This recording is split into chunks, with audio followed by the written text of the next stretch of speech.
There's no feeling more intense than starting over. If you deleted your homework the day before it was due, as I have, or if you left your wallet at home and you have to go back after spending an hour in the commute. If you won some money at the casino and then put all your winnings on red but it came up black.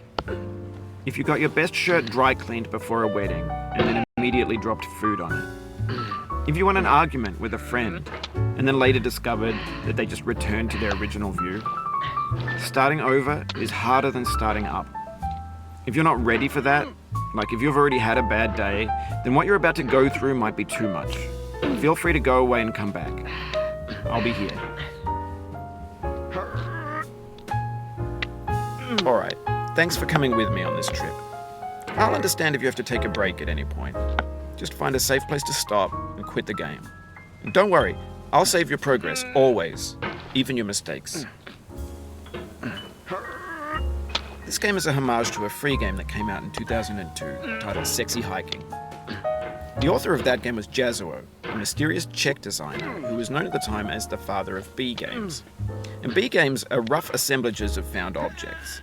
Designers slap them together very quickly and freely, and they're often too rough and unfriendly to gain much of a following. They're built more for the joy of building them than as polished products. In a certain way, Sexy Hiking is the perfect embodiment of a B game. It's built almost entirely out of found and recycled parts, and it's one of the most unusual and unfriendly games of its time. In it, your task is simply to drag yourself up a mountain with a hammer. And that act of climbing, in the digital world or in real life, has certain essential properties that give the game its flavor. No amount of forward progress is guaranteed.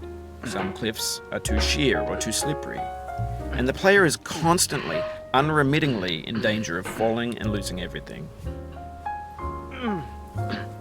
Anyway, when you start Sexy Hiking, you're standing next to this dead tree that blocks the way to the entire rest of the game. It might take you an hour to get over that tree, and a lot of people never got past it. You prod and you poke at it, exploring the limits of your reach and your strength, trying to find a way up and over. And there's a sense of truth in that lack of compromise. Most obstacles in video game worlds are fake.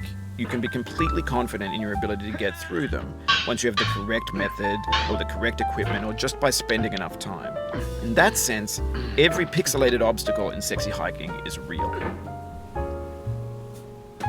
The obstacles in Sexy Hiking are unyielding, and that makes the game uniquely frustrating. But I'm not sure Jazzuo intended to make a frustrating game. The frustration is just essential to the act of climbing, and it's authentic to the process of building a game about climbing.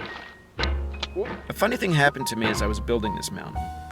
I'd have an idea for a new obstacle, and I'd build it, test it, and it would usually turn out to be unreasonably hard.